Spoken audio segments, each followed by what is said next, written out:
So hello everyone, कैसे हैं सभी। स्वागत है आपका हमारे चैनल के ऊपर। तो आज हम डिस्कस करेंगे क्लास 9th के न्यू एनसीईआरटी के सिलेबस से, जिसका नाम है इलेक्शन। चैप्टर 7 है हमारा ये मोस्ट इंपॉर्टेंट चैप्टर इलेक्शन। इससे हम लोग समझेंगे कि आपके देश के अंदर जो इलेक्शन होते हैं वो कैसे होते हैं, इलेक्शन के क्या बेनिफिट है और क्या कारण है इलेक्शन करवाने के। ये सारे कारणों को हम लोग समझेंगे और सारे बेसिक इन्फॉर्मेशन जो है इलेक्शन से रिलेटेड वो सारे हम लोग जानकारी इकट्ठा करेंगे। तो इस चैप्टर से आपका एग्जाम में जो भी मार्क्स आएगा, जो भी क्वेश्चन आएंगे, वो फिक्स हो जाएंगे इस वीडियो से। ठीक है, तो चलिए वन शॉट में ये चैप्टर को पूरा फिनिश करते हैं और शॉर्ट फॉर्म में हम लोग चीजों को समझते हैं। तो चलिए सबसे पहले हम लोग डिस्कस करेंगे बड़े क्वेश्चंस के ऊपर, यानी इस चैप्टर से रिलेटेड एनसीईआरटी में आपका दिया हुआ है कि 4 बड़े क्वेश्चंस का नाम जिक्र हुआ है। पहला है कि why are election essential to a democratic system, यानी डेमोक्रेटिक सिस्टम में क्यों इलेक्शन जरूरी हो जाता है, क्या कारण है कि डेमोक्रेटिक कंट्री में इलेक्शन जरूरी ही है। दूसरा, how do electoral system and rules shape political representation and fairness.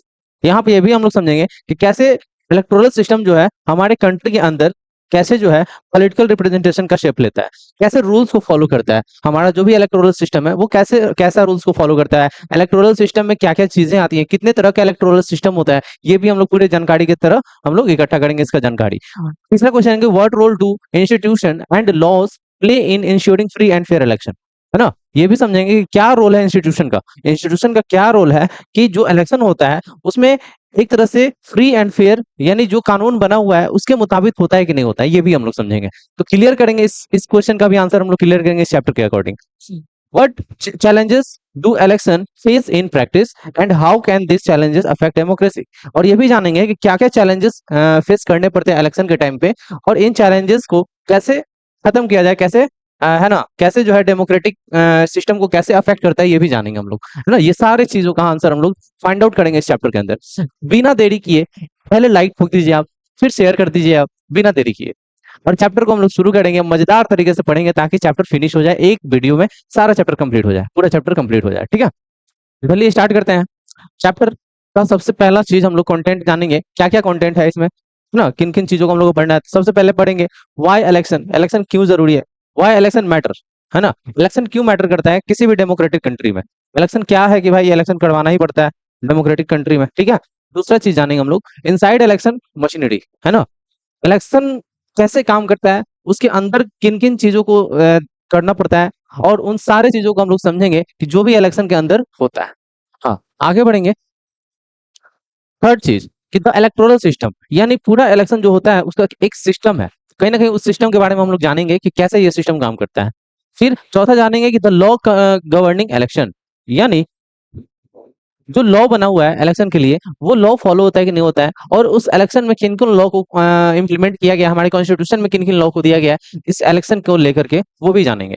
फिर जानेंगे हम लोग डिलिमिटेशन कमीशन, यानी क्या क्या लिमिटेशन है, क्या क्या उनका ये सीमा है कि जिस सीमा के दायरे में रह करके इलेक्शन काम करता है, इलेक्शन कमीशन काम करता है, पूरा इलेक्शन सिस्टम काम करता है, वो भी जानेंगे हम लोग। फिर 6th पोजीशन पे क्या है भाई, तो इलेक्शन कमीशन ऑफ इंडिया यानी ईसीआई, इसके बारे में हम लोग समझेंगे। फिर जानेंगे पॉलिटिकल पार्टीज के बारे में, है ना, अलग अलग पॉलिटिकल पार्टीज होती है उनके बारे में जानेंगे। फिर पढ़ेंगे चैलेंजेस के बारे में कि कैसे जो है फ्री एंड फेयर इलेक्शन कराने में जो भी बाधाएं आती हैं, जो भी चैलेंजेस आते हैं, उनके बारे में हम लोग जानेंगे। और फिर फाइनली हम लोग जानेंगे क्विक रिवीजन, यानी एक तरह से आगे बढ़ने के पहले हम लोग क्या करते हैं, एक तरह से समरी कर लेते, समराइज कर लेते चीजों को। चलिए तो स्टार्ट करते हैं बिना देरी किए चैप्टर को हम लोग यहाँ से। और वाई इलेक्शन मैटर सबसे पहला टॉपिक जो है हमारा वो पढ़ेंगे। ठीक है, तो देखिए सबसे पहले हम लोग ये समझेंगे कि किसी भी कंट्री को चलाने के लिए एक लीडर चाहिए, और उस लीडर को चुनने के लिए इलेक्शन चाहिए। जब इलेक्शन होगा तभी तो लीडर को चुन पाएंगे ना हम लोग, नहीं तो कोई भी अगर बिना इलेक्शन के कोई भी लीडर बन जाएगा तो क्या वो सबके सहमति से बना, नहीं बना, है ना। कहीं ना कहीं उसके पास पावर होगा, पैसा होगा, बड़ा आदमी होगा, रॉयल फैमिली से बिलोंग करता होगा, या फिर राजा का बेटा होगा, राजा बन गया फिर से, तो वैसा वाला सिस्टम नहीं होना चाहिए। एक प्रॉपर इलेक्शन होना चाहिए जिसके रिगार्डिंग जो है कि अपने लीडर को चुनने का सबको मौका मिले। तो इलेक्शन में क्या होता है ये जानेंगे हम लोग। तो क्यों मैटर करता है इलेक्शन भाई, तो election are the heart of democracy, है ना। जैसे हमारा हार्ट जो है हमारे बॉडी के लिए जरूरी है, ठीक उसी तरह डेमोक्रेसी के लिए इलेक्शन जरूरी है। जैसे हमारा हार्ट हमारे बॉडी के लिए जरूरी है ना। हार्ट का काम क्या होता है आप लोग को पता ही होगा, पूरे बॉडी के अंदर ये ब्लड को पंप करना पूरे बॉडी के अंदर। तो उसी तरह हमारे पूरे डेमोक्रेसी को संभाल कर रखना ये एक इलेक्शन का जिम्मेदारी होता है, पूरे डेमोक्रेसी को बचा के रखना, संभाल कर रखना। बिना इलेक्शन के डेमोक्रेसी फॉलो नहीं हो सकता है। Periodic election give citizen the power to choose the representation and hold them accountable. Without regular election self governance become hollow. अब समझिएगा क्या बोल रहे हैं यहाँ पे। बोल रहा है ना कि जो भी इलेक्शन होता है, जो भी टाइम टू टाइम इलेक्शन होता है, हमारे कंट्री में तो हर 5 साल पे इलेक्शन होता है, ये तो सबको पता होगा।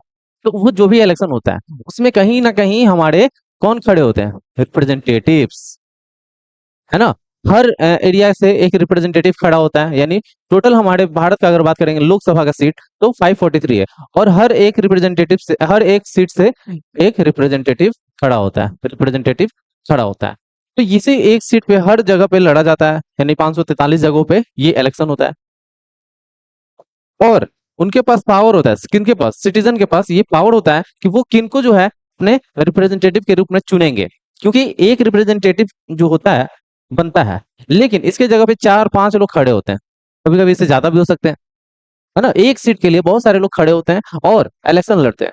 जिनको जनता चुन लिया वो इलेक्शन में, यानी इलेक्शन जीत जाएंगे और वो वहां के रिप्रेजेंटेटिव बन जाएंगे, वहां के प्रतिनिधि बन जाएंगे। समझ गए? और होल्ड देम अकाउंटेबल। और ये भी है ना, इलेक्शन ये भी चीज बताता है कि आप अकाउंटेबल होना चाहिए, जवाबदेही होना चाहिए, है ना, आंसरेबल होना चाहिए। अब मान लो कि हम किसी को नेता चुनकर बना दिए, भेज दिए, अब वो क्या किया क्या नहीं किया वो तो बताया ही नहीं मेरे को।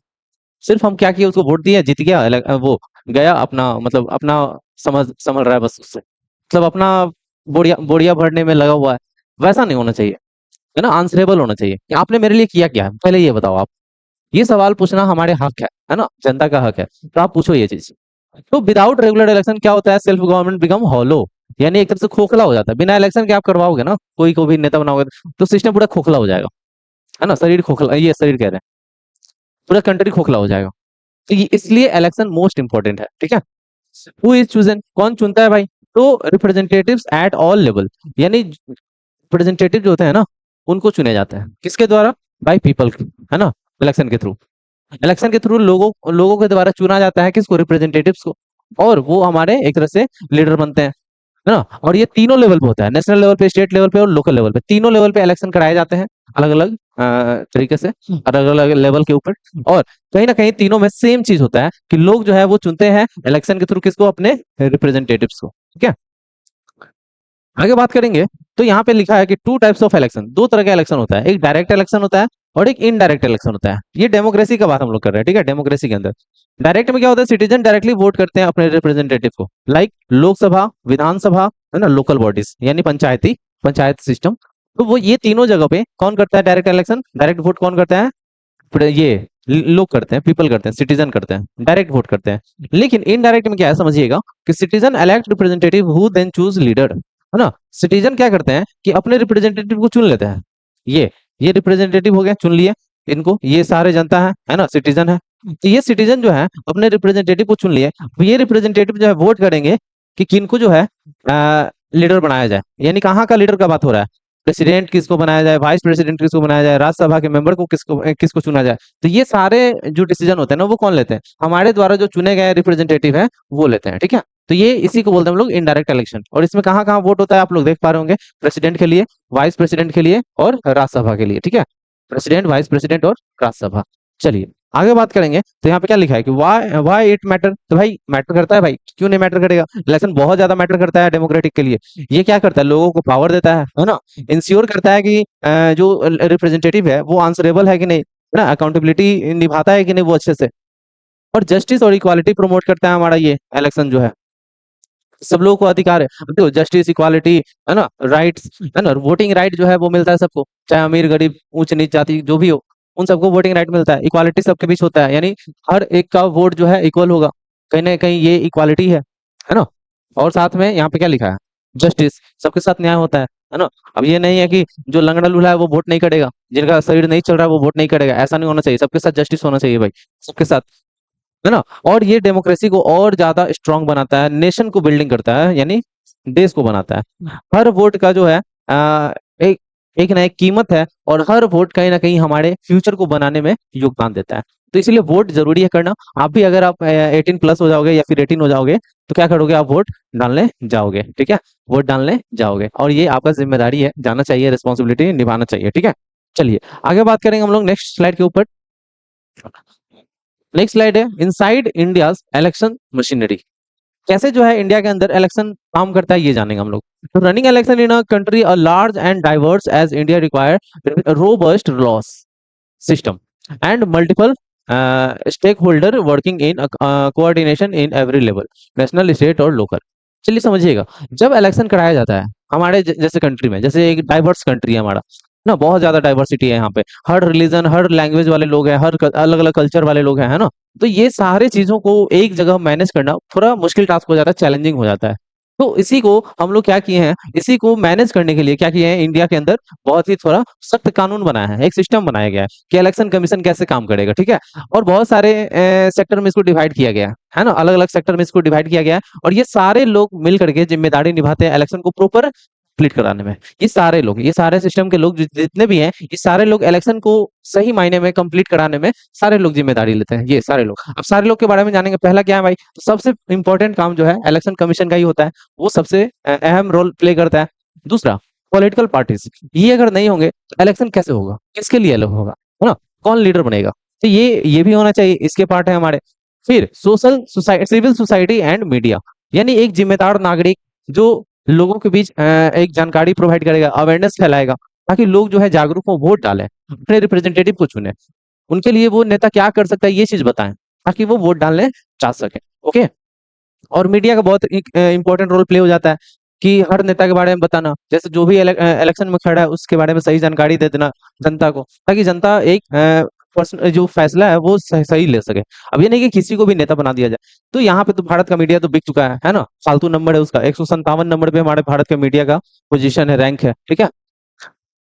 चौथा इंपॉर्टेंट है हमारे वोटर्स, है ना, सबसे इंपॉर्टेंट है वोटर्स। अगर ये सारा चीज हो रहा है तो कहीं ना कहीं इन्हीं के लिए हो रहा है ना, यही लोग करेंगे, क्या करेंगे भाई, तो वोट करके इलेक्शन करके चुनेंगे अपने नेता को, और चुनने के बाद क्या करेंगे, वो लीडर बनेंगे, ठीक है, जो भी जीतेंगे वो लीडर बनेंगे। तो the constitution and various parliamentary law define the roles and power of all this stakeholder, यानी जिसके पास भी जिम्मेदारी मिला हुआ है, जिसके पास भी पावर मिला हुआ है इलेक्शन के टाइम पे, उन सभी को कहीं ना कहीं पावर कौन दिया है, हमारा कॉन्स्टिट्यूशन पावर दिया है ना, पार्लियामेंट्री सिस्टम पावर दिया है हमारा, जो कि कानून वहां पे बना हुआ है, कानून वहां पे बना हुआ है कि इसके लिए क्या कानून है, इसके लिए क्या कानून है, इसके लिए क्या कानून है, और इनके लिए क्या कानून है, क्या। तो इनके लिए तो बेसिक कानून है कि भाई आप सिटीजन हो, 18 साल के हो, तो आप वोट कर सकते हो। तो इनके लिए कानून ये है। इलेक्शन कमीशन का कानून, इनके लिए भी बहुत सारा कानून बना हुआ है कि आप फ्री एंड फेयर इलेक्शन करवाइए, है ना, किसी निष्पक्ष, ये रूलिंग पार्टी का सपोर्ट ज्यादा मत कीजिए, है ना, रूलिंग पार्टी का सपोर्ट नहीं कीजिए, ये सारा चीज जो है कहीं ना कहीं कानून के दायरे में आते हैं, ठीक है। चलिए आगे बात करेंगे हम लोग, आगे बात करेंगे द इलेक्टोरल सिस्टम, यानी हमारी कंट्री में जो इलेक्शन होता है उस कैसे किन किन सिस्टम पे काम करता है ये समझेंगे हम लोग। पहला पॉइंट ये इसमें क्या लिखा है ना, India follow different electoral system of different level, different election, है ना, अलग अलग इलेक्शन होता है, जिसकी वजह से इंडिया में जो इलेक्टोरल सिस्टम है वो अलग अलग तरीके से काम करता है। जैसे पहला सिस्टम है F P T P. F P T P क्या है भाई, first past the post, first past the post. इस सिस्टम में थोड़ा अलग है, चलिए समझते हैं क्या सिस्टम है ये। Use for Lok Sabha Vidhan Sabha election, ठीक है। लोकसभा और विधानसभा के इलेक्शन में जो होता है वो एफ पी प्रोसेस से होता है। अब एफ पी प्रोसेस क्या है ये समझेंगे। H voter vote of for one candidate in their constituencies. क्या करता है यहाँ पे कि हर वोटर जो है वो क्या करता है, इलेक्शन में वोट करता है, अपने कैंडिडेट को चुनने का काम करता है, ठीक है, उस कंस्टिट्यूएंसीज में। जैसे ये बहुत सारा कंस्टिट्यूएंसीज है, तो सब जगह से एक एक चुन करके आया हुआ है, ये टोटल मान लेते हैं 543 लोग हैं, है ना, ये टोटल। तो कहीं ना कहीं ये अलग अलग जगहों से चुन करके आए हैं, वही जगह जो है कहलाता है कॉन्स्टिट्यूएंसीज। क्या कहलाता है, कॉन्स्टिट्यूएंसीज, है ना, कॉन्स्टिट्यूएंसीज।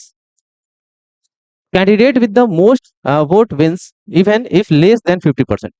देखिए यहाँ पे बात कर रहा है, ये मोस्ट इंपॉर्टेंट लाइन है, इसको टिक कर लीजिए, ये मोस्ट इंपॉर्टेंट लाइन है, वीवीआई। इस इस चीज को समझने के लिए यही लाइन इंपॉर्टेंट है। अब देखिए इसमें क्या कर रहा है, वो कैंडिडेट जो 50%, जैसे हम लोग के पास क्या है कि 50% से ज्यादा वोट जो लेगा वो जीत जाएगा, यानी वही मेजोरिटी में रहेगा, वही सरकार बना सकता है, ये चीज हम लोग पढ़े हैं। लेकिन इसमें थोड़ा अलग है, इस सिस्टम में एफपीटीपी में क्या है भाई कि जिसके पास अगर 50% वोट नहीं रहेगा, उससे कम रहेगा, वो भी जीत सकता है। कैसे ये जानिए पहले। चलिए मान लेते हैं कि इलेक्शन होता है, ठीक है, एक इलेक्शन होता है, इलेक्शन होता है जिसमें 5 लोग खड़े हैं, 5 लोग, ठीक है, 5 लोग खड़े हैं, एक को मिला मान लेते हैं एक को मिला 10 सीट मिला, नहीं 10 वोट मिला मान लेते हैं, एक को मिला 20 वोट, एक को मिला 40 वोट, एक को मिला 25 वोट, एक को मिला 35 वोट। देखिए कोई इसमें 50% नहीं है ना। अगर 50 यानी 50 से ज्यादा हो जाता, 50 से प्लस हो जाता, तभी वो इलेक्शन जीत पाता है इसमें से कोई कैंडिडेट। लेकिन यहाँ कोई 50 से ज्यादा नहीं है, सब 50 के नीचे ही है।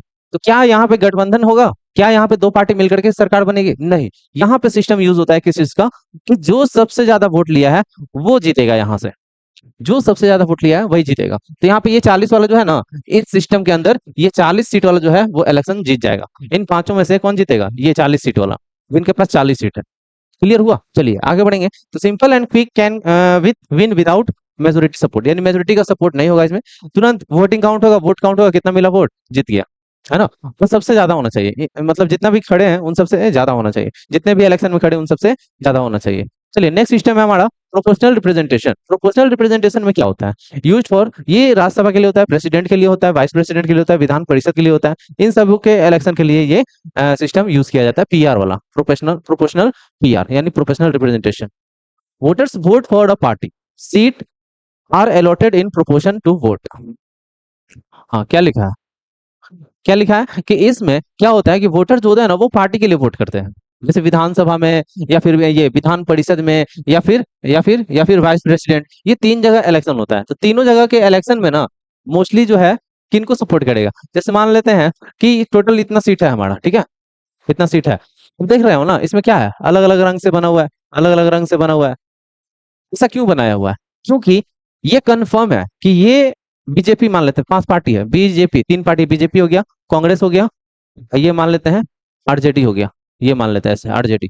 तो ये 3 पार्टी है, बीजेपी कांग्रेस आरजेडी, ये 3 पार्टी है, और तीनों के अलग अलग रिप्रेजेंटेटिव हैं हमारे ये इसमें एमएलए में, या फिर बोल सकते हैं एमपी में। तो क्या ये पार्टी, बीजेपी पार्टी, किसको सपोर्ट करेगा? जो बीजेपी कैंडिडेट होगा उसको सपोर्ट करेगा। यानी विधानसभा में, या नहीं विधानसभा कह रहे हैं, राज्यसभा में और प्रेसिडेंट के इलेक्शन में, या फिर वाइस प्रेसिडेंट के इलेक्शन में, या फिर विधान परिषद में, यहाँ पे जो भी इलेक्शन होगा, यहाँ पे जो भी इलेक्शन होगा तो वो अपने ही पार्टी के लोगों को सपोर्ट करेगा ना। यहाँ पे जो भी खड़ा होगा, जो भी इलेक्शन में इसमें खड़ा होगा, तो कहीं ना कहीं ये अपने ही पार्टी के लोग इसको सपोर्ट करेंगे, है ना। तो बीजेपी वाला बीजेपी को सपोर्ट करेगा, कांग्रेस वाला कांग्रेस को सपोर्ट करेगा, आरजेडी वाला आरजेडी वाले को सपोर्ट करेगा, जाहिर सी बात है। तो ये सिंपल प्रोसेस से ये चुनाव होता है ऐसे ना। Vidhan Parishad use single transferable vote form of PR, यानी इसको बोल सकते हैं सिंगल ट्रांसफरेबल वोट। यानी एक तरह से वोट उसी को जाएगा जो हमारे पार्टी का होगा, जो हमारे पार्टी का, मेरा वोट उसी को जाएगा जो हमारे पार्टी का होगा। ये वाला सिस्टम है, ठीक है। थर्ड में क्या है कि मेजोरिटी सिस्टम। ये तो सिंपल सी बात है, मेजोरिटी सिस्टम सबको पता होगा कि इसमें 50% से ज्यादा वोट मिल गया, आप जीत गए चुनाव को, है ना। ये जनरल इलेक्शन में होता है, लोकसभा का जो इलेक्शन होता है ना, उसके जनरल इलेक्शन में ये चीज किया जाता है ना। ये देखिए ये वाला समझिएगा, एफ पी टी पी जो है ये कॉन्स्टिट्यूएंसीज के लिए होता है, यानी जहां पे एक सीट का बात होगा वहां के लिए ये सिस्टम है, ठीक है, वहां के लिए ये सिस्टम है। लेकिन ये सिस्टम जो है ये पूरे कंट्री के लिए है। इसमें 50% से ज्यादा वोट लाना पड़ेगा आपको, तभी आप इलेक्शन जीत पाओगे, और साथ में आपको मेजोरिटी में रहना पड़ेगा। तो इसमें क्या होता है ना, कोलिजन होता है। इसमें क्या होता है? कोलिजन होता है, इसमें कोलिजन होता है ना। यहाँ पे गठबंधन का सरकार बनेगा, क्योंकि अगर मान लेते हैं कि कोई पार्टी मेजोरिटी में नहीं जा पाया, यानी 50%, जैसे हम बताए थे ना कि 5 लोग खड़े हैं, और पांचों लोग का जो है, 5 लोग खड़े हैं, और पांचों लोग जो है, एक 10 लिया है, एक 20 लिया है, एक 40 लिया है, एक 30 लिया है, और एक 25 लिया है। तो कहीं ना कहीं ये सीट सबसे ज्यादा लिया है, लेकिन फिर भी ये नहीं जीतेगा। क्यों? क्योंकि ये मेजोरिटी में नहीं है। मेजोरिटी के लिए क्या चाहिए? 50% से ज्यादा वोट। तो ये क्या करेगा ना, इससे सपोर्ट मांगेगा, और ये 40 और 20 मिलकर के 60 हो गया। अब ये जीत गया, ये सरकार अब बना सकता है। तो इसमें ये सिस्टम है, ठीक है। चलिए आगे बात करेंगे। आगे बात करेंगे हम लोग कि candidate must get more than 50% of the vote win, है ना, 50% ज्यादा। No one one get 50%, top two contest in the second round, है ना। एक तरह से इसमें सेकंड राउंड वाला सिस्टम है ना। जैसे मान लो, तो मान लो कि दो ही कैंडिडेट है, लेकिन दोनों में से कोई मेजोरिटी में नहीं आ रहा है, मतलब 3 कैंडिडेट है, कोई मेजोरिटी में नहीं आया, तो सेकंड राउंड में जो है, जो मेजर कैंडिडेट होंगे, बड़े कैंडिडेट होंगे, उसमें भाग लेंगे, ठीक है। Not used in Indian general assembly election. और ये जो है ना, ये सिस्टम आपको इंडियन जनरल या फिर असेंबली इलेक्शन में नहीं यूज होता है, मेजोरिटी वाला सिस्टम ये जो है, ठीक है। ये आपके, है ना, ये आपके नॉर्मल ऐसे ही यूज होता है, जो कि इलेक्शन के टाइम पे किया जाता है, ठीक है। लेकिन ये लोकसभा के लिए नहीं है। Example, not used in Lok Sabha. चलिए आगे बात करेंगे हम लोग नेक्स्ट स्लाइड के ऊपर, बाई कैमरल लेजिस्लेचर। ये देखिए ये मोस्ट इंपॉर्टेंट है ना, ये मोस्ट इंपॉर्टेंट है। और वीडियो के लास्ट तक बने रहिए, कुछ अनाउंसमेंट मैं करूंगा अपने बाकी के चैप्टरों से रिलेटेड, तो अनाउंसमेंट को सुन करके जाइएगा, क्योंकि मैं थोड़ा कहीं बिजी होने वाला हूँ, इसलिए अनाउंसमेंट करके जाऊंगा कि ताकि आप लोगों को कोई दिक्कत ना हो, वीडियो नहीं आ रहा होगा तो। ठीक है, तो कहीं ना कहीं ये वीडियो के बाद वीडियो आएगा, लेकिन थोड़ा रुक करके आएगा, तो अनाउंसमेंट करने वाला हूँ, लास्ट तक बने रहिएगा वीडियो में, है ना। चलिए ये मोस्ट इंपॉर्टेंट, ये समझिएगा बाई कैमरल लेजिस्लेचर क्या होता है, बाई कैमरल क्या होता है भाई, तो ये समझेंगे हम लोग। तो इसमें 6 स्टेट शामिल है ना, 6 स्टेट इसमें शामिल है बाई कैमरल इलेक्शन में, बाई कैमरल लेजिस्लेचर में। ठीक है, अब देखिए व्हाट इज बाई कैमरल, ये समझते हैं पहले। तो legislature that consist of 2 houses, lower and upper house. By cameral legislature में क्या होता है, बाई कैमरल, बाई कैमरल का मतलब ही होता है 2 हाउस, है ना। तो लेजिस्लेचर के अंदर 2 हाउस होगा, upper house lower house, just like हमारे पार्लियामेंट के जैसा, लोकसभा और राज्यसभा। लोकसभा क्या है, लोअर हाउस है, राज्यसभा क्या है, अपर हाउस है। तो ठीक उसी तरह हमारे स्टेट के लिए भी कुछ कुछ स्टेट के लिए भी ये सिस्टम लगाया गया है ना। द 2 हाउसेस, विधानसभा और विधान परिषद, वहां था लोकसभा और राज्यसभा, यहाँ यहाँ है लोकसभा की जगह विधानसभा, और राज्यसभा की जगह विधान परिषद यानी अपर हाउस। तो यहाँ पे डायरेक्ट इलेक्शन होता है ना, यहाँ पे इनडायरेक्ट इलेक्शन होता है, ये सबको पता है ना। यहाँ पे जो इलेक्शन करते हैं, वोट करते हैं, वो लोग होते हैं, जनता होता है, डायरेक्टली वोट करते हैं। और यहाँ पे जो वोट करते हैं ना कहीं वो लोकल गवर्नमेंट होता है, टीचर होता है, ग्रेजुएट होता है, एक्सेट्रा, ये सारे लोग जो है वोट करते हैं यहाँ पे, ठीक है, विधान परिषद में।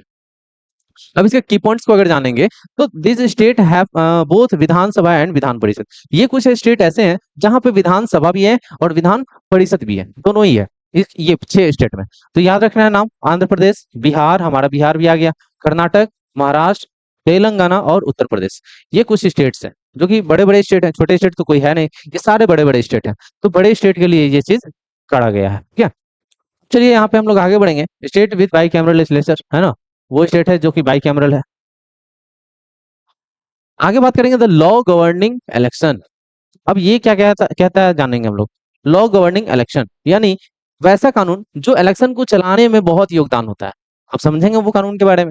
First, representation of the people act 1950, यानी एक कानून पारित हुआ था 1950 में, जिसको बोला जाता है representation of the people act, है ना।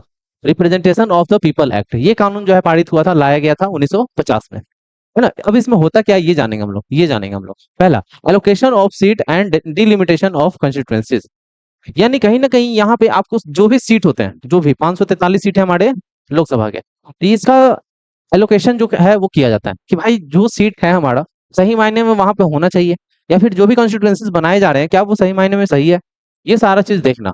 और डिलिमिटेशन यानी एक ऐसा सिस्टम तैयार करना, वहां पे कानून बनाना, ताकि सब लोग लिमिट के दायरे में रह करके वहां पे काम कर सके। कहीं ना कहीं हर कंस्टिट्यूएंसीज का कुछ डिलिमिटेशन होते हैं, और हर कंस्टिट्यूएंसीज कुछ ना कुछ सोच करके बनाए जाते हैं, यानी वहां के पॉपुलेशन के अकॉर्डिंग बनाए जाते हैं, ऐसा सिस्टम होता है हमारा। Govern preparation and revision of electoral rolls, और यहाँ पे जो भी सिस्टम है उसको गवर्न करना, प्रिपेयर करना, क्योंकि जो भी हमारे इलेक्टोरल रोल्स हैं, यानी जो भी इलेक्शन में भाग लेते हैं या फिर जो भी इलेक्शन लड़ते हैं, उन सब के चीजों को अपडेट करते रहना, उसको उसको रिवाइज करते रहना, यानी मतलब अपडेट मतलब वही कि अगर मान लो कि कोई इंसान डेथ कर गया लेकिन उसका वोटर लिस्ट में नाम है, तो उसको हटवाना, रिवाइज करना, अपडेट करना, ठीक है। Guarantee the right to vote to every citizen above 18 year without discrimination, है ना। ये हमारा जो एक्ट है, ये अधिकार देता है कि सबको, जो भी सिटीजन है हमारे जो कि 18 प्लस है, उनको राइट टू वोट प्रोवाइड करना, ठीक है, जो भी सिटीजन है हमारे। चलिए दूसरा जानेंगे, दूसरा एक्ट क्या था, दूसरा कानून क्या था, यानी ये लॉ के बारे में हम समझ रहे हैं, ठीक है, जो इलेक्शन के लिए लॉ बनाए गए हैं। Representation of the people act 1951, ठीक है, सेम एक्ट है, 1951 में आया गया है। तो इसमें क्या क्या बदलाव हुआ था ये समझेंगे हम लोग। पहला पहला पॉइंट क्या है कि cover all other aspect of election conduct and post election disputes, यानी जो भी इलेक्शन हो रहा है, cover all other aspect of election, यानी जो भी इलेक्शन हो रहा है, इलेक्शन कंडक्ट कराया जा रहा है, उसके अंदर क्या क्या कमी है, क्या क्या नहीं, वो सारी चीजें देखना। और साथ में पोस्ट इलेक्शन डिस्प्यूट, यानी जो भी इलेक्शन हो चुके हैं, है ना, जो भी इलेक्शन हो चुके हैं या फिर जो होने वाले हैं इलेक्शन, उसके डिस्प्यूट्स को सॉल्व करना, है ना, सारे चीज देखना उसमें जो भी चीजें हैं। Lay down rules for nomination, campaign, voting procedures, and disputes resolution. और यहाँ पे ये भी चीज देखना है कि जो भी इलेक्शन हो रहा है तो कहीं ना कहीं उसके अंदर बहुत सारे कानून बनाए जाते हैं, किसके लिए भाई? तो नॉमिनेशन के लिए एक कानून बनता है कि भाई नॉमिनेशन आपको करना है, उसके लिए क्या क्या एलिजिबिलिटी है वो चीज देखना पड़ेगा। साथ में कैंपेन के लिए भी कुछ कुछ लिमिटेशन दिए गए हैं, कुछ कुछ इसमें भी वोटिंग प्रोसीजर्स यानी वोटिंग कैसे कराया जाए कैसे नहीं, ये सारे इस कानून के अंदर डाला गया था। डिस्प्यूट्स रिसोल्यूशन यानी जो भी लड़ाई झगड़े हुए हैं आपस में, या फिर जो भी मतलब जो भी प्रॉब्लम है इलेक्शन से रिलेटेड उसको सॉल्व करना है ना। देखिए यहाँ पे लिस्ट दिया हुआ है ऑफेंसेस एंड करप्ट प्रैक्टिसेस। तो देखिए यहाँ पे जो है कुछ लिस्ट में शामिल है, जैसे बहुत सारे ऐसे करप्ट यानी धांधली टाइप का होता है, करप्शन टाइप का होता है, उसके बारे में बताया गया है। ऑफरिंग गिफ्ट, ब्राइब्स और प्रोमिसेस टू इन्फ्लुएंस वोटिंग, है ना। वोटिंग के टाइम पे आप कोई गिफ्ट नहीं दे सकते हो, है ना कहीं ये चीज रोक रोक लगा हुआ है इस चीज के ऊपर। कोई जैसे अभी बिहार के इलेक्शन में क्या हुआ था, 10-10 हजार रुपया हर कोई के खाते में डाला गया, और जबकि एक महीना पहले, एक महीना बाद इलेक्शन था। तो ऐसा नहीं होना चाहिए, ठीक है। तो ये सब नहीं, झूठे वादे दायरे ये सब नहीं करके जो है कि वोट लेना है। झूठा वादा कर दिए और वोट ले लिए और फिर जीत गए तो फिर अपना फिर रास्ते, है ना। Willing to vote absent based on religion, caste, race, community और लैंग्वेज। और जब भी वोट आप मांगो तो ये चीज सुनिश्चित करना है कि आपको इन सब मुद्दा के ऊपर वोट नहीं मांगना है, जैसे धर्म के मुद्दा पे, कास्ट के मुद्दा पे वोट नहीं मांगना है। लेकिन यही होता है हमारे भारत में, जो जो इसमें बोला है नहीं होना चाहिए वही होता भी है भारत के अंदर, ठीक है। तो ये चीज दिक्कत क्या बात है। Candidate seeking help from government official, gazetted officers, जजेस, police, arm force, exercise excise officers, है ना। कैंडिडेट जो है वो कहीं ना कहीं इन सब से हेल्प ले सकता है। अगर ये चीज हो रहा है तो आप हेल्प ले सकते हो, कहीं ना कहीं हेल्प ले सकते हो, है ना। पुलिस से हेल्प ले सकते हो, जज से हेल्प ले सकते हो, ऑफिसर से हेल्प ले सकते हो। चलिए थर्ड क्या है भाई, थर्ड लॉ। तो presidential and the vice presidential election act 1952, 1952 में एक एक्ट लाया गया जिसका नाम था presidential and vice presidential election act. यानी इनके लिए भी एक इलेक्शन एक्ट लाया गया ताकि इनको भी अच्छे से चुना जा सके, एक सही तरीके से चुना जा सके। किनको? प्रेसिडेंट और वाइस प्रेसिडेंट दोनों को। तो देखिए, govern the conduct of election for the president and vice president of India. इसमें यही चीज दिखाया गया है कि कैसे जो है इनका इलेक्शन कराया जाएगा, वाइस प्रेसिडेंट और प्रेसिडेंट का। चलिए अब पढ़ेंगे हम लोग डिलिमिटेशन कमीशन। अब ये देखिए, डिलिमिटेशन कमीशन जो है ये मोस्ट इंपॉर्टेंट है। अगर ये नहीं रहता तो हमारा इलेक्शन सही मायने में अच्छे से नहीं हो पाता क्या। तो चलो, बाउंड्रीज बनाता है ये, boundaries change, representation remain fair, है ना। अगर कोई भी बाधा बन जाता है, कोई भी चीजें बाधा बन जाता है, बाधा रुकावट बन जाता है, तो कहीं ना कहीं ये डिलिमिटेशन जो है ये चेंज करता है उस चीज में, फेयर इलेक्शन को कराने में। डिलिमिटेशन क्या होता है ये समझिएगा पहले। The process of determining the number of seat and fixing territorial boundaries of for Lok Sabha and the Vidhan Sabha election in each state, है ना। हर स्टेट में देखा जाता है कि क्या टेरिटोरियल बाउंड्री फिक्स है कि नहीं, या फिर कहीं पे मतलब सीट ज्यादा है, कहीं पे कम है, ये सारे चीज तो नहीं ना है। या फिर पॉपुलेशन के अकॉर्डिंग सब जगह सीट डिवाइड किया गया है कि नहीं किया गया है, ये सारा चीजें देखना एक तरह से डिलिमिटेशन का काम है ना। Determining the number of seat and fixing territorial boundaries for Lok Sabha and Vidhan Sabha election, है ना। लोकसभा इलेक्शन हो या फिर विधानसभा इलेक्शन हो, डिलिमिटेशन जो है इसमें सब में होते हैं। डिलिमिटेशन सब में कराए जाते हैं ताकि लोकसभा के इलेक्शन में भी कोई करप्शन ना हो, कोई चीज ना हो, या फिर टेरिटोरियल बाउंड्री कोई एक्सपेंड ना कर ले। तो ये सारी चीजें देखा जाता है, सीट को फिक्स किया जाता है ना, टेरिटोरियल बाउंड्री फिक्स किया जाता है। इसका गोल क्या है भाई? तो to maintain an equal ratio of seat to population across all constituencies. यानी वही चीज यहाँ पे हम जो बताएं वही चीज यहाँ पे लिखा हुआ है कि सभी कंस्टिट्यूएंसीज एक पॉपुलेशन के अकॉर्डिंग बना हुआ है कि नहीं, ये चीज चेक करना, है ना। पॉपुलेशन को फॉलो करके बना है कि नहीं, ये चीज इक्वल रेशियो में सीट को डिवाइड किया गया है कि नहीं किया गया है। अब जैसे मान लेते हैं बिहार बहुत बड़ा है, महाराष्ट्र ये गोवा बहुत छोटा है, तो दोनों जगह पे सीट का संख्या कम ज्यादा हो सकता है। तो उसके पॉपुलेशन के अकॉर्डिंग, वो राज्य के अकॉर्डिंग नहीं कि ये राज्य बहुत बड़ा है ये राज्य बहुत छोटा है, राज्य के अकॉर्डिंग नहीं, पॉपुलेशन के अकॉर्डिंग सीट को डिवाइड किया जाता है, कॉन्स्टिट्यूएंसीज बनाया जाता है, ठीक है। Without it one MP might represent 5 lakh people while another represent 25 lakh, defeating the principle of the equal representation। तो यहाँ पे कहीं ना कहीं यही प्रॉब्लम क्रिएट हो सकता है कि मान लो कि कोई एक एमपी है ना, कोई एक इलेक्शन जीता एमपी है, वो रिप्रेजेंट 5 लाख पीपल, यानी कहीं ना कहीं वो 5 ही लाख लोग का जो है कि सपोर्ट है उसके पास, और दूसरा जगह पे जो है वो 25 लाख है। तो कहीं ना कहीं ये चीज दिक्कत कर सकता है ना। इक्वल रिप्रेजेंटेशन के प्रिंसिपल को हरा देगा, खराब कर देगा। इसीलिए क्या होना चाहिए, डिलिमिटेशन होना चाहिए। क्या होना चाहिए? डिलिमिटेशन होना चाहिए, ताकि जहां पे पॉपुलेशन ज्यादा हो या जहां पे पॉपुलेशन कम हो उसी के अकॉर्डिंग कॉन्स्टिट्यूएंसीज को बनाया जाए, ठीक है। आर्टिकल 82 क्या है? अब जैसे अभी कुछ दिन पहले एक कानून पारित हुआ था, पारित करवाया जा रहा था, लोकसभा के अंदर। तो उसमें जो अपोजिशन पार्टी था, कांग्रेस पार्टी, वो इस पे रोक लगवा दिया। क्यों, क्या था भाई? तो डिलिमिटेशन वाला ही प्रोसेस हो रहा था, सुनने में आया। डिलिमिटेशन कि भाई महिला आरक्षण के नाम पे डिलिमिटेशन ही करवाया जा रहा था, है ना, महिला आरक्षण के नाम पे। तो कहीं ना कहीं ये चीज गलत है, डिलिमिटेशन वाला प्रोसेस होना चाहिए, है ना। अब महिला आरक्षण के नाम पे दे दिए, और किसी राज्य में ये पॉपुलेशन बहुत ज्यादा है, किसी में कम है, किसी में बहुत शिक्षित है, किसी में बहुत शिक्षित नहीं है ना, बहुत ये है, इलिटरेट पर्सन भी है।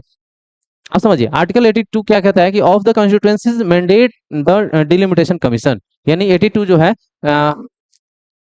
82 of the constitution mandate the delimitation commission, यानी 82 में आपके डिलिमिटेशन कमीशन के बारे में बताया गया अच्छे से, आर्टिकल 82 में, ठीक है। डिलिमिटेशन कमीशन इन इंडिया 1952 में आया, 63 में आया, 1973 में आया और 2002 में आया, उसके बाद नहीं आया है, ठीक है। तो fair boundaries, equal representation, strong democracy, every vote count, यानी कहीं ना कहीं डिलिमिटेशन का यही सारा बेनिफिट है, प्लस पॉइंट है, जो कि आपको बताता है। समझिएगा ध्यान से इस चीज को, है ना। आपको अगर पूछेगा डिलिमिटेशन का ये एडवांटेज क्या क्या है, तो आपको ये चीज लिख देना है ना। Fair boundaries, equal representation, strong democracy और एवरी वोट काउंट। चलिए आगे बात करेंगे हम लोग नेक्स्ट स्लाइड के ऊपर। और है हमारा election commission of India, ECI. Election commission of India क्या है, ये समझेंगे हम लोग, पहले देख लेते हैं।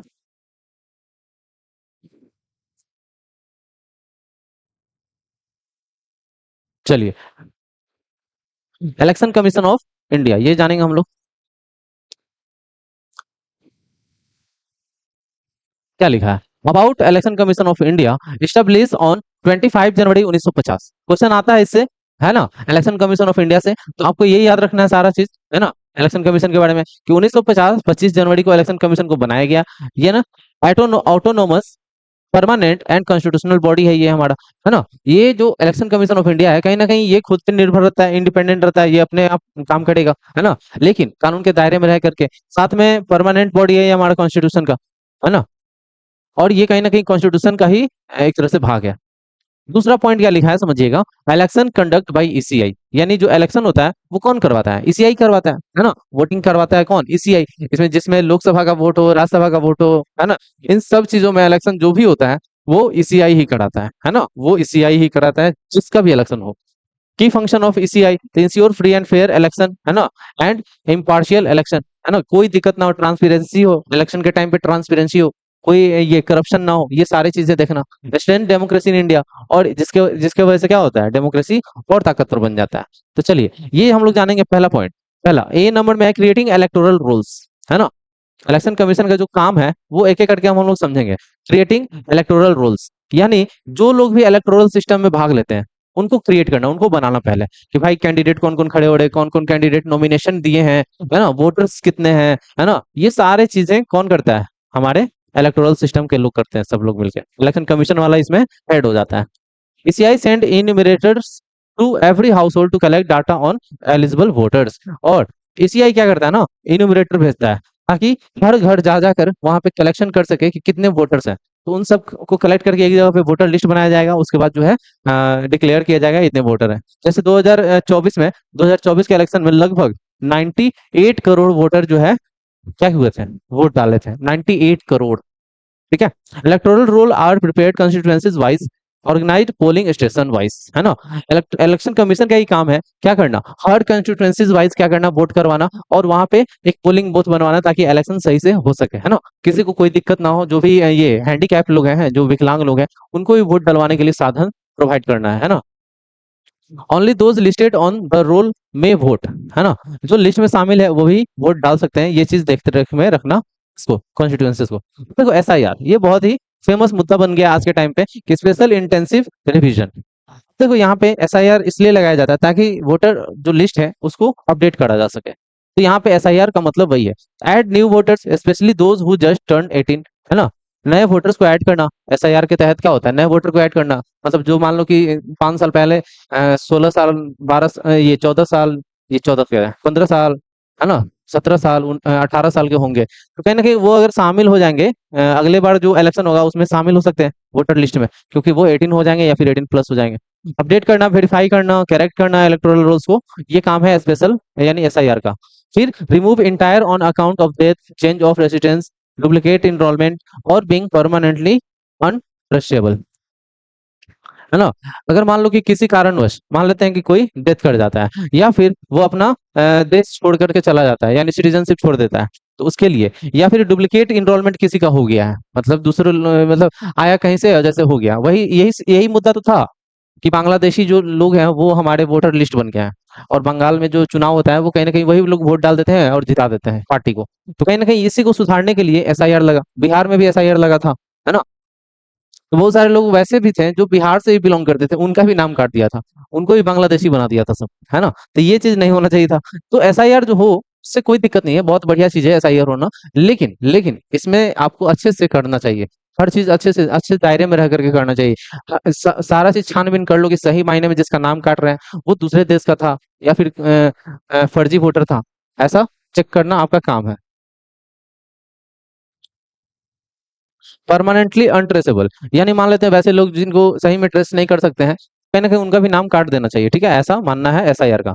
तो deciding election schedule, B number क्या बोलता है? Deciding election schedule. पहला काम तो समझ गए कि इलेक्टोरल रोल्स यानी जितने भी इलेक्टोरल रोल्स में सिस्टम में भाग लेते हैं उन सब चीजों को मेंटेन रखना एसीआई का काम है। फिर दूसरा काम क्या है? ACI triggered the election machinery when a legislature complete it 5 year term of और इज डिसॉल्व अर्लियर। चलो, अब देखो मान लेते हैं कि डिसाइडिंग इलेक्शन शेड्यूल यानी इलेक्शन कमीशन का ये भी काम है कि कब इलेक्शन लिया जाए। अगर मान लेते हैं कि 5 साल खत्म हो गया तो इलेक्शन लेना तो एक माइंडसेट है कि चलो भाई हर 5 साल पे इलेक्शन होता है। लेकिन कभी मान लेते हैं बीच में ही इलेक्शन जो करवाना पड़ जाएगा वो, जैसे कि कहीं ना कहीं मान लेते हैं कि कोई प्रधानमंत्री डेथ कर गया, है ना? प्रधानमंत्री डेथ कर गया बीच में ही, तो उस टाइम पे भी इलेक्शन होगा। कहीं ना कहीं राज्यसभा का जो ये क्या बोलते हैं उसको, राज्यसभा का मेंबर जो है इस्तीफा दे दिया, लोकसभा का मेंबर इस्तीफा दे दिया, तो चीजों जगह को खाली नहीं रखना है। उसी टाइम पे इलेक्शन भी होता है तो उसको शेड्यूल करना, इलेक्शन कब होगा कब नहीं वो चीज देखना, ठीक है?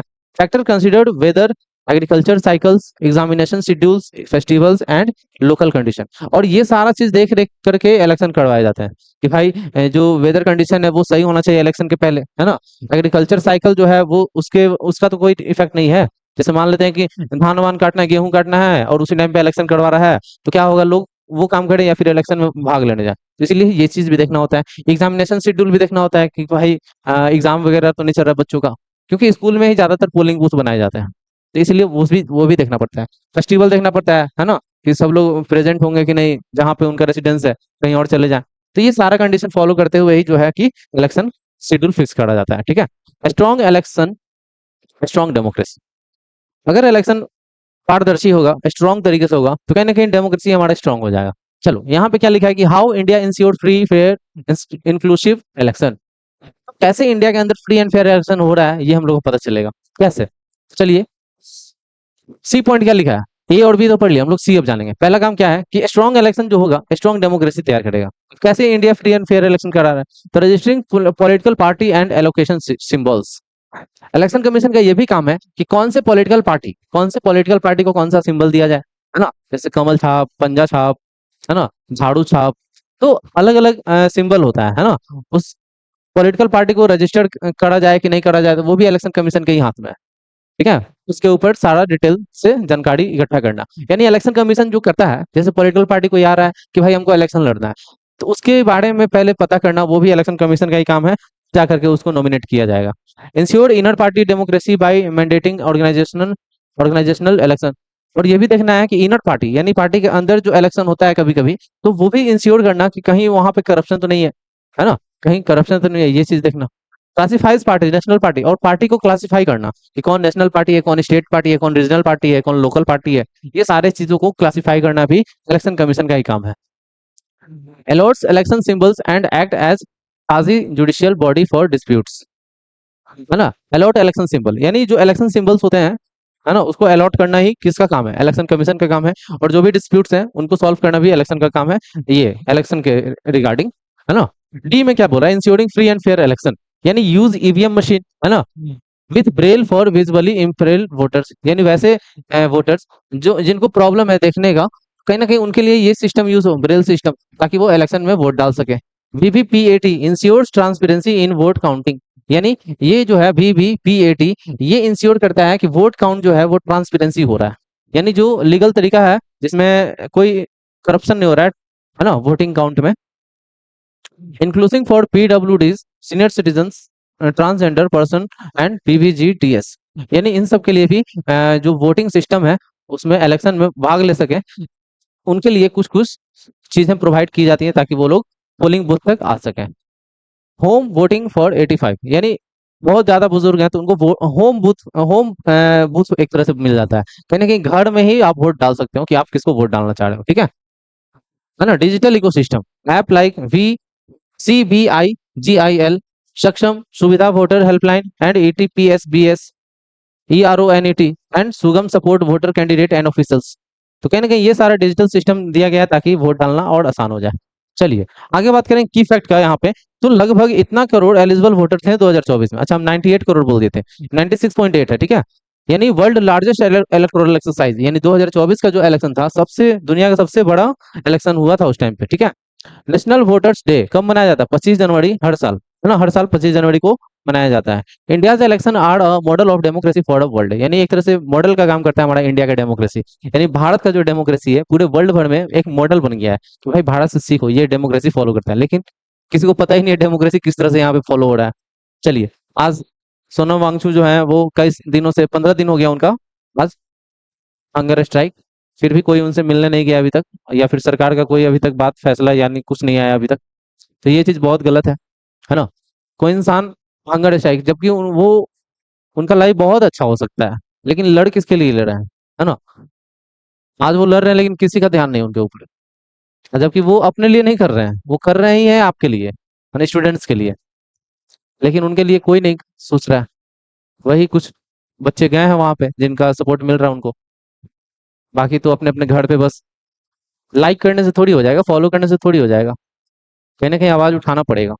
सिर्फ लाइक फॉलो से नहीं होगा, सिस्टम नहीं सुधरेगा, सिस्टम में घुसकर सुधारना पड़ेगा, बहुत जरूरी है आज के टाइम पे, है ना। चलिए, नेक्स्ट टॉपिक है हमारा डिजिटल इकोसिस्टम क्या होता है ये समझेंगे। तो डिजिटल इकोसिस्टम में ये सारा सुविधा जो है ना कहीं सुविधा नाम ही है इसका, ये सारा सुविधा जो है कहीं ना कहीं दिया जाता है ताकि आप अगर वोटर हो और आप वोट नहीं डाल पा रहे हो तो ये सारे सिस्टम से आप वोट डाल सकते हो इलेक्शन के टाइम पे, ठीक है। तो ये बहुत ही बेहतरीन सुविधा दिया गया है ECI के द्वारा, इलेक्शन कमीशन ऑफ इंडिया के द्वारा, ताकि सब लोग वोट डाल सकें और किसी का वोट जो है बर्बाद ना हो। और जो भी वोटिंग राइट मिला है, कहीं ना कहीं वोटिंग राइट दे देने से नहीं होता है, उस वोटिंग राइट का यूज भी तो होना चाहिए, वोट डालना भी तो चाहिए लोग। स्टेट लेवल इलेक्शन मशीनरी, अब चलिए हम लोग समझेंगे इस चीज को। स्टेट लेवल में जो इलेक्शन होता है वो कैसे काम करता है। तो chief electoral officer state level पे रहता है, अपॉइंट किया जाता है ECI के द्वारा फ्रॉम सिविल सर्वेंट, कहीं ना कहीं ये सिविल सर्वेंट से ही रिटायर हो रहे हैं चीफ इलेक्शन ऑफिसर जो है, ठीक है। District magistrate, SDM, tehsildar and DEO, RO, ERO, ये सब मिल करके जो है स्टेट या फिर डिस्ट्रिक्ट इलेक्शन को कंप्लीट करवाते हैं, ठीक है। इन सब का योगदान होता है। आवर गोल क्या है भाई? तो हमारा फ्यूचर इलेक्शन अगर करेंगे free and fair, fair election, तो इंक्लूसिव इलेक्शन, ट्रांसपेरेंट इलेक्शन होगा, तब जा करके हमारा ये डेमोक्रेसी फॉलो होगा, ठीक है। चलिए, अब मोस्ट इंपॉर्टेंट है पॉलिटिकल पार्टी। पॉलिटिकल पार्टी के बारे में हम लोग जानेंगे, अब हम लोग पॉलिटिकल पार्टी के बारे में सबसे इंपॉर्टेंट टॉपिक आ गया हमारा पॉलिटिकल पार्टी, समझेंगे पॉलिटिकल पार्टी को। तो देखो, इसका पहले हम लोग ये समझेंगे कि पॉलिटिकल पार्टी जो है वो हमारा एक प्राइमरी लिंक है बिटवीन सिटीजन और गवर्नेंस, है ना। प्राइमरी लिंक है सिटीजन और गवर्नमेंट के बीच। Voters learn about candidate policies and development vision mainly through parties, है ना कहीं वोटर्स के पास सारा जानकारी कहाँ से आता है? तो वो कहीं ना कहीं हमारे पॉलिटिकल पार्टी से ही आता है, कैंडिडेट से ही आता है जो इलेक्शन में खड़ा है, कि भाई गवर्नमेंट का क्या पॉलिसी है, गवर्नमेंट क्या करना चाहता है, या फिर जो आने वाला गवर्नमेंट है वो क्या करना चाहता है। ये सारा चीज कहीं ना कहीं इन्फॉर्मेशन किससे मिलता है? पॉलिटिकल पार्टी से ही मिलता है, तो इसीलिए मोस्ट इंपॉर्टेंट हो जाता है। तो सबसे पहले इसके रोल के बारे में जानेंगे, एग्जाम में आपके क्वेश्चन आएंगे, what is the role of political party. चलिए, तो पहला रूल क्या है भाई? ऑर्गेनाइज पब्लिक ओपिनियन, है ना। पब्लिक ओपिनियन को देखना कि भाई पब्लिक क्या चाहता है, किस मुद्दा पे बात करना चाहता है, क्या उसको प्रॉब्लम है, तो पब्लिक ओपिनियन देखता है पहले कि रोड चाहिए, स्कूल चाहिए, एजुकेशन चाहिए, ये सारा हॉस्पिटल चाहिए। तो कैंपेन ऑन स्पेसिफिक इशूज, है ना। कैंपेन करना है कोई स्पेसिफिक इशू पे, जैसे मान लेते हैं कि रोड का इशू है तो उसके ऊपर कैंपेन करना है, ठीक है। जातिवाद ये सब नहीं करना है, रिलीजन नहीं फैलाना, ये सारा चीज। तीसरा काम क्या है भाई रोल? तो ऑफर वोटर्स मीनिंगफुल चॉइस, है ना। वोटर्स को मीनिंगफुल चॉइस होना चाहिए कि भाई आप, आपके पास ऑप्शन है, 3-4 ऑप्शन है, क्या कर सकते हो? वोट डाल सकते हो किसी को भी, ये चीज होना चाहिए। है ना, पॉलिटिकल पार्टी से ही ये चीज हो पाता है। अब मान लो कि पूरे भारत में एक ही पार्टी सिस्टम, एक ही पार्टी है, तो क्या वो उसके पास है बहुत सारा चॉइस? किसके पास? वोटर के पास नहीं है।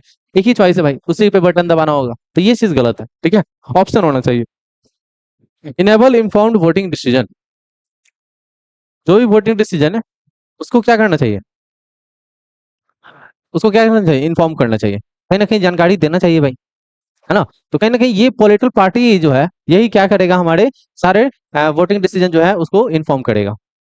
भाई क्या रिजल्ट आया, तो देखो हम लोग को तो इलेक्शन कमीशन आकर के नहीं बताएगा, या फिर वो तो आजकल डिजिटल हो गया कि ये वेबसाइट पे डाल दिया जा रहा है कि कौन जीता। लेकिन वो सारे लोग को तो नहीं पता होगा ना, है ना। बहुत सारे इलिटरेट पर्सन भी होते हैं ना कंट्री के अंदर, जो अनपढ़ होंगे उनको कैसे पता चलेगा, मोबाइल नहीं चलाते हैं वो लोग।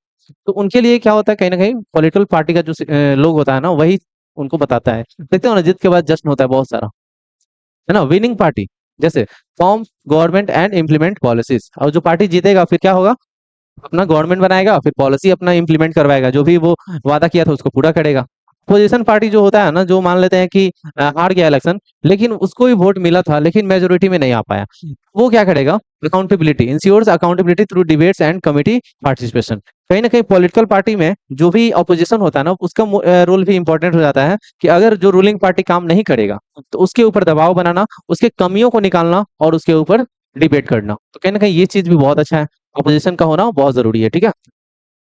तो देखो, मल्टी पार्टी सिस्टम क्या होता है ये समझेंगे हम लोग। India has a multi party system, क्योंकि हमारे देश में ही है मल्टी पार्टी सिस्टम। बहुत सारा पार्टी है, देख रहे हो ना, इतना सारा पार्टी है हमारे इंडिया के अंदर। Reflecting it diversity of language culture religion and regions, यानी अलग अलग जगहों से अलग अलग लोग खड़े होते हैं, अपने लैंग्वेज से, अपने रिलीजन से, अपने कल्चर से जुड़े होते हैं वो। तो कहीं ना कहीं इसके वजह से ही, इतना ज्यादा डाइवर्सिटी होने की वजह से ही लोग जो है इतने सारे पार्टी बनाए गए हैं, इसीलिए हमारे देश को मल्टी पार्टी सिस्टम वाला कंट्री बना दिया गया। डिफेक्शन क्या है भाई, समझेंगे डिफेक्शन क्या होता है।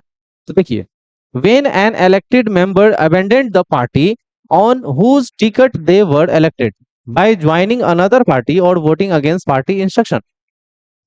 अब देखिए यहाँ पे दल बदल हो जाता है, डिफेक्शन हो जाता है। कैसे भाई, मान लेते हैं कि हमारे पार्टी से कोई कैंडिडेट था जो इलेक्शन जीत गया, अब वो चाह रहा है क्या कि दूसरे पार्टी में हम चला जाएं जीतने के बाद।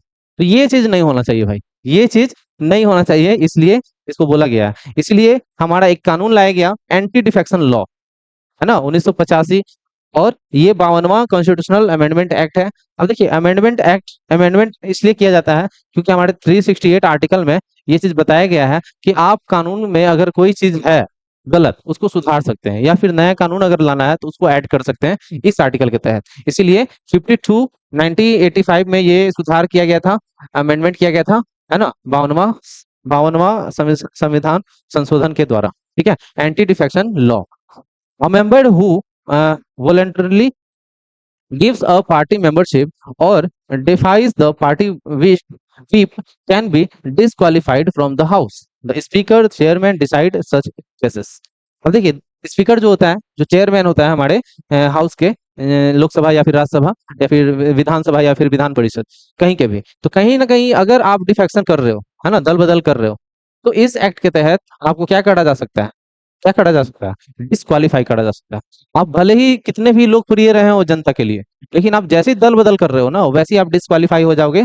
जो भी हाउस के हो, आप लोकसभा में बैठे हो वहां से भी, राज्यसभा से भी, है ना, विधानसभा से भी, विधान परिषद से भी। तो ये सिस्टम बहुत बढ़िया है। Strong political party make democracy stronger and governance more accountable, है ना। अगर स्ट्रॉन्ग पॉलिटिकल पार्टी बनेगा तो वो डेमोक्रेसी को स्ट्रॉन्ग बनाएगा, गवर्नेंस सिस्टम को स्ट्रॉन्ग बनाएगा, और अकाउंटेबल होगा वो। चलिए, अब आता है क्लासिफिकेशन ऑफ पॉलिटिकल पार्टीज। देखिए, अलग अलग सेक्टर में क्लासिफाई किया गया है पॉलिटिकल पार्टी को, ताकि आप ये जान सको कि कौन पॉलिटिकल पार्टी है ना, नेशनल है या फिर स्टेट है या फिर लोकल है वो। तो ये चीज समझने के लिए आपको ये सारा पॉइंट समझना होगा। क्वेश्चन मोस्ट इंपॉर्टेंट है कि क्वेश्चन यहाँ से बनेगा 100% है ना, 200% क्वेश्चन यहाँ से बनेंगे। तो कहीं ना कहीं ये हम लोग को समझना पड़ेगा कि नेशनल पार्टी कौन कहलाता है, स्टेट पार्टी कौन कहलाता है, क्या क्या क्राइटेरिया कंप्लीट करेगा तो वो नेशनल बनेगा, या फिर स्टेट लेवल का बनेगा पार्टी, या फिर लोकल लेवल का ही रहेगा। तो सबसे पहला, 6% plus vote valid votes in 4 और more states in Lok Sabha election and win 4 Lok Sabha seat. चलिए, यानी 6% से ज्यादा वोट मिला किसी पार्टी को, 6%, यानी मान लेते कि पूरे लोकसभा में 100% वोट पड़ा, जिसमें से 6% एक ही पार्टी को मिला है, एक ही पार्टी को, सिंगल एक पार्टी को 6% से ज्यादा इन 4 और मोर स्टेट, यानी 4 और इससे ज्यादा, और मोर 4 और इससे ज्यादा स्टेट में मिला हो। कब? लोकसभा के इलेक्शन में। या फिर 4 लोकसभा का सीट जीत गया हो, यानी 543 सीट में से 4 कोई अगर जीत गया हो तो उसको एलिजिबिलिटी मिल जाएगा नेशनल पार्टी का। ठीक है। दूसरा क्राइटेरिया क्या है भाई? तो at least 2% of the Lok Sabha seat with candidate from at least 3 state, 3 state. अब जैसे मान लो ये पूरा भारत है हमारा, है ना, है ना, अलग अलग स्टेट है ये सारा। तो लगभग 3 स्टेट से, हमारे पास कितना स्टेट है? 28 स्टेट है। तो 28 में से 3 स्टेट में आपके लोकसभा के मेंबर होने चाहिए, लोकसभा के मेंबर होने चाहिए 3 स्टेट में कम से कम। कितने परसेंट? 2%। कितने परसेंट? 2%। और 543 का 2% निकाल लेंगे तो पता चल जाएगा। इसका जो है हम लोग 2% निकाल लेंगे तो पता चल जाएगा कितना सीट का बात कर रहा है। ठीक है। अगला बात करेंगे, recognized as a state party in at least 4 state, है ना। अगर यही सब क्राइटेरिया आप 4 स्टेट के लिए फॉलो करते हैं तो आप एक तरह से स्टेट पार्टी में काउंट होंगे। चलिए, दूसरा हम लोग समझेंगे state party recognition any one, है ना। इसमें से कोई एक फॉलो करना है, इसमें से भी कोई एक फॉलो करेंगे तब जाकर के आप नेशनल पार्टी बनेंगे। इसमें से कोई एक फॉलो करेंगे तो स्टेट पार्टी बन जाएंगे। 6% से ज्यादा वोट, वैलिड वोट होने चाहिए आपके पास, है ना, असेंबली के इलेक्शन में। और जीतने के लिए लगभग ये 2%, 2 स्टेट असेंबली, ये असेंबली सीट होने चाहिए आपके पास, state assembly seat, 2 state assembly seat होना चाहिए। जैसे बिहार का हम लोग बात कर लेते हैं, तो बिहार में 243 सीट है विधानसभा का, जिसमें से आपको 2 सीट जो है असेंबली सीट में आने चाहिए, यानी इसमें से 2 सीट आपके पास आ गया तो आप स्टेट इलेक्शन में शामिल हो गए, स्टेट पार्टी में बन गया है। और टोटल वोट का 6% से ज्यादा वोट आपको मिल गया है तो आप स्टेट ये शामिल हो गए स्टेट लेवल के पार्टी में। ठीक है। दूसरा क्राइटेरिया क्या है कि 6% से ज्यादा वोट लोकसभा में, election from the state and win at least 1 Lok Sabha seat. तो यहाँ पे हम लोग दूसरा क्राइटेरिया क्या देखें? 6% वैलिड वोट लोकसभा में इलेक्शन में from the state and win at least 1 Lok Sabha seat, यानी आपको एक लोकसभा सीट चाहिए और 6% से ज्यादा वोट चाहिए आपके स्टेट में जो भी इलेक्शन हुआ लोकसभा के अंदर। लोकसभा में जो इलेक्शन हुआ उसके लिए आपके स्टेट में जो वोट पड़ा है उसका 6% वोट आपको मिलना चाहिए, तभी आप स्टेट पार्टी के लिस्ट में आ जाओगे। ठीक है। तीसरा criteria, win at least 3% of the assembly seat और at 3 seat whichever is more. एक तरह से वही बोल रहा है कि 3% आपका असेंबली सीट, यानी 243 सीट है, तो जिसमें से 3% आप वोट ले लिए, 3% आप सीट ले लिए, यानी 243 का 3% सीट ले लेते हैं, तो कहीं ना कहीं आप स्टेट लिस्ट में शामिल हो जाते हैं, स्टेट लेवल के पार्टी में। Win at least 1 Lok Sabha seat for every 25 seat allotted to the state, यानी every 25 seat allotted to the state, यानी आपको इसमें से 25 में से कम एक सीट आपको चाहिए लोकसभा सीट का। 25 सीट में से एक सीट आपको चाहिए, यानी 50 सीट है तो 2 सीट आपको चाहिए। ठीक है। तो कहीं ना कहीं ये भी एक क्राइटेरिया है। Secure at least 8% of the valid vote in Lok Sabha और assembly election from the state, यानी स्टेट में अगर आप बिहार से बिलोंग करते हो, पार्टी जो है वो बिहार से है और लोकसभा का इलेक्शन हो रहा है, तो आप इस लोकसभा के इलेक्शन में बिहार के अंदर 8% अगर वोट ले लेते हैं, है ना, तो आप स्टेट पार्टी में आ जाएंगे।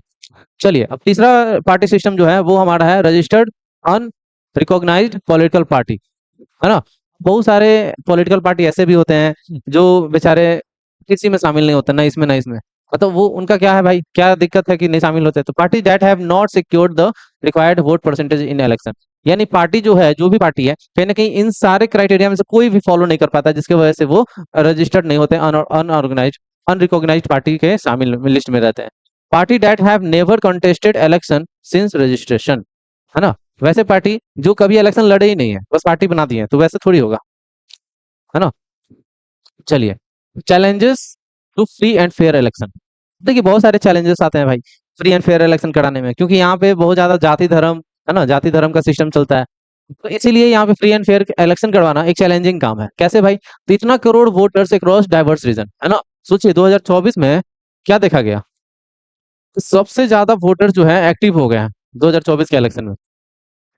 Free and fair election is a massive challenge, है ना, जिसके अंदर अगर आप करप्शन फ्री अगर इलेक्शन कराने का सोच रहे हैं तो थोड़ा सा मुश्किल टास्क हो जाता है करप्शन फ्री, क्योंकि यहाँ पे वोट चोरी वाला सीन चलता है, यहाँ पे जाति वाला सीन चलता है, यहाँ पे धर्म वाला सीन चलता है, हिंदू मुस्लिम वाला।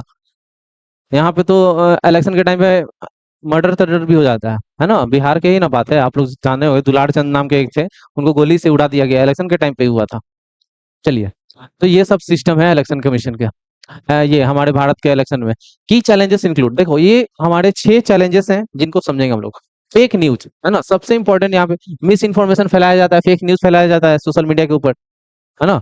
इलेक्शन, ये पार्टी के बारे में, इलेक्शन कमीशन के बारे में, बहुत सारी चीजें। दूसरा, voters intimidation and booth capturing, कहीं ना कहीं यहाँ पे वोटर्स को डराया धमकाया जाता है ना।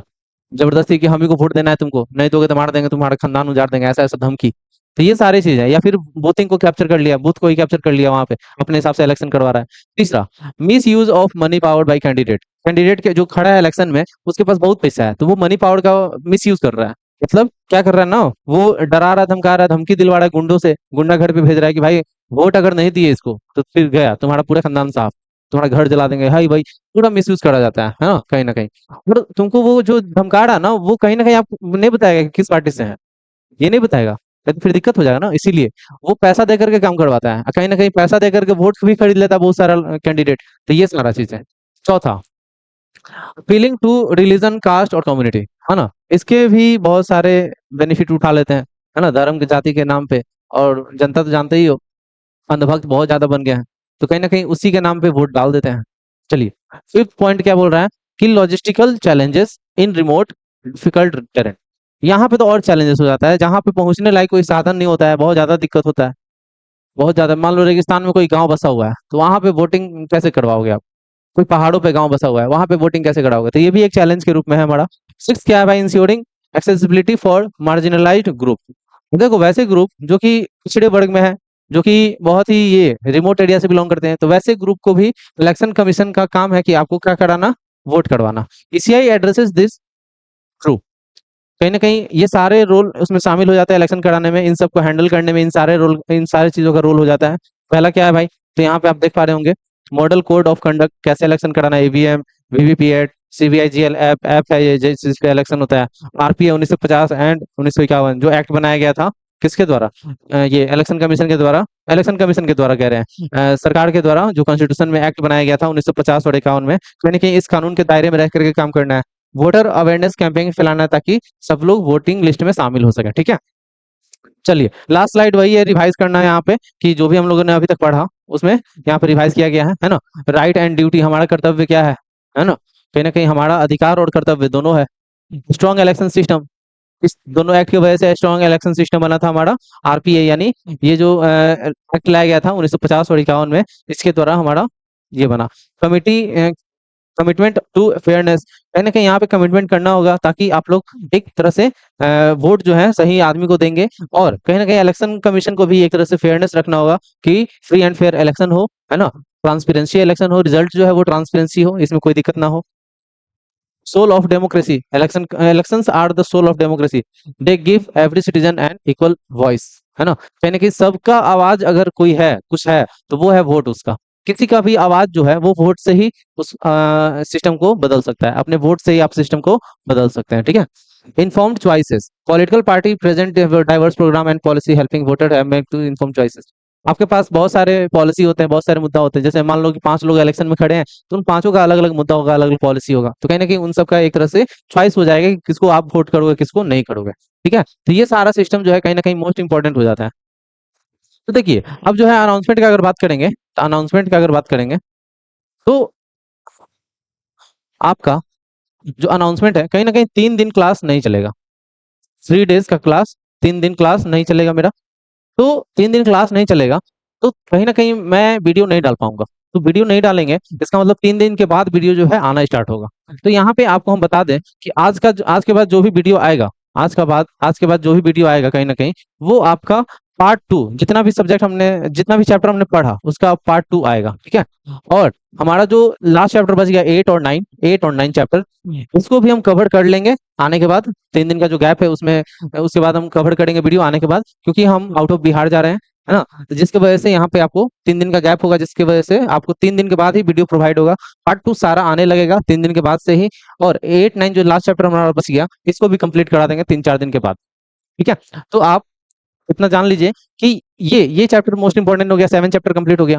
तो नेक्स्ट वीडियो जो आएगा वो पार्ट 2 पे आएगा, अब सारे वीडियो का पार्ट 2 आएगा। ठीक है, पार्ट 2 आएगा, जल्दी जल्दी आप रिवीजन कर लेना, एग्जाम में सिक्योर कर लेना अपने मार्क्स को। तो चलिए मिलते हैं नेक्स्ट पार्ट को लेकर के, नेक्स्ट वीडियो को लेकर के। तब तक के लिए थैंक यू, सपोर्ट के लिए, इतना देर तक बने रहने के लिए उसके लिए भी थैंक यू। तो मिलते हैं नेक्स्ट चैप्टर को लेकर के। Goodbye, Tata.